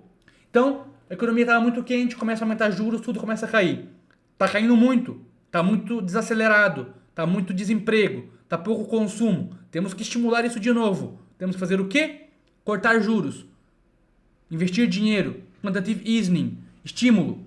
Quando começa a ouvir estímulo, corte de juros, a meio a crises, é quando você entende que vai ter um pivô, uma mudança. É quando começa a criar um fundo e a recuperação começa a vir. Depois tudo se repete. Quando chegar no topo, a economia vai estar aquecida e vai ser necessário fazer o quê? Subir juros, desestimular a economia, criar desemprego para que a economia arrefeça para depois voltar. A economia cai, está arrefecendo muito. Temos que injetar dinheiro, aumentar a empregabilidade, corta juro, tudo sobe. E assim continua. Esse é o pulo do gato. Eu me confundi aqui em dois termos ali para trás, mas foi bem explicado que às vezes é muita informação e nós estamos aqui já há quase 1h30, 2, e às vezes confunde a minha e imagina a tua. Então, mas o meu objetivo aqui, como eu disse sempre, é deixar bem claro para você e nem que nós tivemos que ficar aqui 3 horas para mim conseguir explicar cada detalhe para você, ok? Estamos quase acabando aqui, só para você não ficar impaciente, beleza? Porque esse aqui para mim a parte econômica é a parte mais difícil, só que é a parte mais importante também para você conseguir maximizar os seus lucros, ok? Então, e ao fim da expansão? Como o crescimento prolongado, surgem excessos, sinais de alerta, inflação crescente, excesso de crédito e alavancagem, bolhas setoriais, e a resposta das autoridades vem outra vez fazer o quê? Aumentar juros, restrição de crédito, retirada da liquidez da economia. Esse aperto prepara o próximo ciclo de recessão. Não vou ler isso daqui outra vez porque foi basicamente o que eu disse, ok? É assim que funciona. A economia está muito aquecida, tem que se desaquecer, tudo cai. A economia está muito fraca, tem que se aquecer, tudo sobe. Essa é básica. E o que manda nisso é taxa de juros. Então, e o que causa isso? Né? Temos aqui Rei Dalio e basicamente taxa de juros é o quê? É o custo do crédito. Quanto custa pedir empréstimo? Quanto custa para mim tomar esse dinheiro emprestado hoje para pagar no futuro? E Rei Dalio explica muito bem isso daqui, nesse livro que eu mostrei para vocês aqui, que vocês também têm disponível na Biblioteca Ouroboros, para deixar claro. Então, o ciclo de expansão, ponto de virada e ciclo de retração. Isso daqui é uma forma mais fácil de você entender o dia a dia do crédito das pessoas e como isso interfere na economia. Então vamos lá. Quando há juros baixos, o que acontece? O crédito está barato. Se o crédito está barato, o que isso faz? Eu vou consumir mais? Eu não. E você também não. Porque, por favor, não peça crédito para consumir. É o que a maior parte das pessoas fazem. Você vê um monte de gente com carrão aí, mas o carro não é dela. O carro é do banco. Pensa assim, você gasta por mês 1.000 euros para viver. E você gasta 200 euros em crédito. Os juros estão baratos. Você pediu esse crédito, 200 euros. Para comprar o quê? Comprar um carro. Então, crédito barato, juro baixo, faz um crédito barato. Você ganha 1.000, faz ali as contas, taxa de esforço. 200 euros por mês para consumir aqui nesse carrão aqui para pegar a mulher, tá bom. Né? Então, o juro tá baixo, o crédito tá barato e isso incentiva você a consumir e comprar um carro. As empresas investem porque tá entrando dinheiro. Eu tô vendendo carro. Eu não sei como é que você conseguiu o teu dinheiro. Você pegou lá na Cofidis, pegou teus 10.000, que seja, deu para mim e eu te dei o carro e você vai pagar para a Cofidis 200 euros por mês. A empresa ganhou mais. Se a empresa ganhou mais, eu me sinto mais rico. Se eu me sinto mais rico e a minha renda é maior, eu me sinto mais propício a pedir empréstimo. Que é assim que a cabeça da pessoa funciona. Se eu ganho mais, eu vou gastar o que eu ganho? Não, eu vou gastar mais do que eu ganho. É assim que funciona. E depois é o seguinte, quanto mais você ganha, mais legível e mais pontuação você tem para o banco para pedir crédito. Então, pensa assim, o juro está barato e o crédito está barato. E você está mais suscetível a consumir. Por que você está mais suscetível a consumir? Porque o crédito está barato e porque você é mais elegível ao crédito, porque você está ganhando mais e está empregado. Então isso é idêntico para o consumidor como para a empresa. Porque a empresa também vai ganhar mais. Se ela vai ganhar mais, ela pensa, eu vou investir mais. Eu vou investir mais. Estou ganhando mais, vou pedir mais crédito. Vou pedir crédito para investir na empresa. Isso vai gerar o quê? Mais emprego. Esse emprego vai gerar mais renda. A renda vai outra vez fazer as pessoas tornar mais elegíveis para crédito e consumir mais. Isso faz um crescimento sustentável e contínuo da subida do preço do consumo, da utilização do crédito e da compra de bens. Então vamos lá. Crédito e juros baixos. Eu vou pedir crédito para consumir. Consumo de um é capital e liquidez de outro. Quando você ganha mais e recebe mais, você fica mais suscetível e tem melhor pontuação para pedir crédito. E você vai consumir mais. Quando você consome mais, você gera mais investimento e gera mais emprego, que aumenta a renda e aumenta o consumo. Então, quanto mais, o objetivo aqui entender é, quanto mais você ganha, mais crédito você pede. Quanto mais crédito você pede, mais você vai ganhar por consequência. E quanto mais você ganha, mais crédito você pede. Então uma coisa alimenta a outra. Só que depois existe um ponto de virada, que é o quê? A economia ela fica aquecida e recebe um choque. Tem inflação e quando tem inflação nós vimos o que o Estado faz. Porque quem controla o crédito barato ou não é os juros. E quem controla os juros é o Estado. Então você começou a consumir, a comprar e pedir crédito pensando que estava tudo bem e que ia continuar tudo bem. Só que basta subir 1% ou 0,1% dos juros que isso aumenta 2 ou 3 do crédito que você pediu. Aí me pergunto, você tinha uma taxa de esforço e você se sentia super pica de comprar um carro esperando que ia manter tudo bem. Só que você pediu os teus 10 mil para pagar 200 por mês em taxa variável.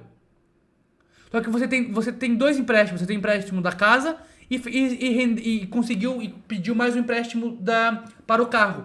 Conseguiu por quê? Porque você ganhou mais 50 euros de aumento no teu ordenado. Então você ficou mais suscetível e o banco entendeu ali que você conseguia pagar. Só que você não previu que quando houvesse uma pequena subida da taxa de juros e o teu crédito é variável, ia subir as tuas duas inflações, os teus dois preços de crédito que você pediu, da casa e os 200 euros. Agora não é 200, é 280. Só que depois também a economia está aquecida. E o leite que você pagava para o teu filho 2 está 2,50. E o teu custo médio de vida agora passou de 1.000 para 1.500. E você ganha 1.000. O que você faz? Você vai ter que cortar. Aí você tem que ter uma escolha. Você deixa de comprar o leite pro teu filho ou deixa de usar o carro bonitão? Você se torna inadimplente. Você não consegue pagar as suas dívidas. Você tem que devolver o carro. Ou então tem que cortar. E quando você corta, o que você faz? Como nós já vimos. Consumo de um, receita de outro. Quanto menos você consome, mais você corta, menos o outro vai ganhando. Aí é bola de neve. Se o outro ganha menos, ele também não consegue pagar o crédito que ele pediu. Aí quebra o equilíbrio. Aí depois é um ciclo de retração de crédito. Como houve um aumento da taxa de juro, o crédito mudou. O que era 1.000 passou para 1.500. Você tem que cortar. Aí quando você corta, imagina que você, 1.500, você tem uma empresa. Você alimenta duas bocas dessa empresa, você emprega duas pessoas. Você vai preferir alimentar o teu filho ou alimentar o filho do outro? Você manda ele embora. Só que esse também tem crédito. Crédito de um, consumo de outro. Esse não consegue pagar o crédito. Aí vira uma bola de neve. Vira uma bola de neve. Foi isso que aconteceu em 2008 praticamente. Aí depois tem uma quebra de equilíbrio. Então, juros altos faz o crédito caro, menos consumo, receita cai, corte e demissões, menos renda, mais inadimplência e contração do crédito. Porque depois, muitas vezes também, a inadimplência faz o quê? Muitas pessoas quando estão com dívidas, imagina que a tua receita continua a mesma. A tua entrada de capital continua a mesma. E você continua conseguindo pagar ali os teus créditos. Se vem um valor excessivo e você é uma empresa, você vai e contrai mais um crédito para pagar essa dívida que você tem, que é o que muitos fazem. Certo? Só que, imagina assim, quando os preços estão lá em cima e começa a ter uma queda de tudo começa a cair. Não é só o custo do dinheiro. Todo o valor inerente a tudo começa a cair. Porque as pessoas estão consumindo menos. Se elas estão consumindo menos, tem que ter uma razão para fazer elas consumir, que é a diminuir preços. Porque o que faz o preço, que determina o valor do preço, é oferta e demanda, certo? Se tem muita gente querendo consumir, o preço sobe. Se tem pouca gente querendo consumir, o preço cai. E quando o preço cai, o preço de tudo cai. Só que e aí esse é o pulo do gato. Porque a tua valorização patrimonial, ela é relativa. Se o preço de essa casa aqui, eu uso sempre como exemplo, essa casa pode valer 100 mil, como pode valer 250 mil, dependendo do ciclo do mercado que nós estamos. Se o mercado imobiliário está muito quente, essa casa vale 250. Então, a minha renda em papel, eu tenho um patrimônio de 250. Então, o banco vai olhar para mim e vai falar, não, eu posso dar um X valor para ele de crédito, porque ele tem 250 mil que eu posso resgatar caso ele não consiga pagar e se torne inadimplente. Só que se tudo começa a cair, a minha segurança também começa a cair. E o banco começa a cortar o fornecimento de crédito. Porque antes o teu patrimônio líquido valia 250, a tua casa, o teu carro. Só que como oferta e demanda, inflação e tudo começa a cair preços, o teu patrimônio líquido também cai. O teu patrimônio líquido é o que determina a porcentagem e a forma como o crédito vai ser retribuído a você. Aí depois vira bola de neve. Porque se o teu patrimônio líquido cai, você não tá mais suscetível a pedir crédito. Os bancos não te vê como garantia mais. Ou então te dão um valor muito mais pequeno do que você queria pegar e o valor que você acha justo referente ao valor que você comprou de todo o teu patrimônio líquido que você tinha antes. Deu para entender aqui ou estou muito confuso? Então, o ponto central do crédito é esse. O crédito é que determina a economia. E o que determina o preço do crédito é os juros, que é determinado pelo Estado. Então, para nós sedimentar aqui isso daqui, vamos lá. Temos que primeiro o momento expansionista de crédito. As pessoas fazem o quê? Elas querem consumir. Elas estão trabalhando e querem consumir. Só que elas normalmente não consomem apenas com o que elas têm. Elas usam do dinheiro que elas têm para sua regra básica, necessária da mensal, mas depois ela quer consumir. E ela tem um patrimônio, ela tem algum dinheiro, ela se sente bem, que ela vai pedir um crédito. O crédito está disponível aqui. Ok? O crédito aqui está disponível.